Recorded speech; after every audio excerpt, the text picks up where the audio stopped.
I don't like reading a book to try to see the author in a book. I think that you can very easily confuse characters' opinions and authors' opinions. Most of the mainstream media has a terrible difficulty in distinguishing between an opinion expressed by a character and an opinion expressed by an author. I mean, I've been criticized time and time again for the behavior of my fictitious characters because people assume that their values are mine and that my book is a kind of propaganda for their values. I find it rather dull to ask authors their motivations and why they write.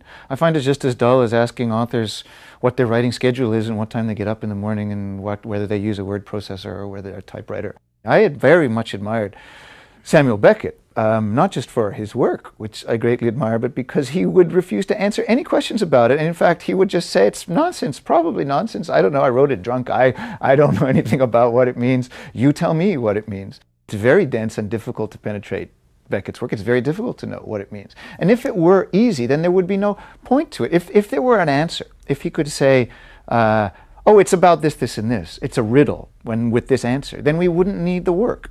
And this is a problem I think that I have with so much contemporary visual art, is that it tends to be a riddle with an answer. That you go to the artist's statement tacked to the wall, and it explains to you this is a symbol for X, this is a symbol for Y, and it's a statement on corporate cultural imperialism or something equally simple-minded. And therefore I don't need to look at the pile of sand in the corner or the bottles of blood lined up on the wall and the piles of Barbie doll heads lying in the other corner. I have it all interpreted for me.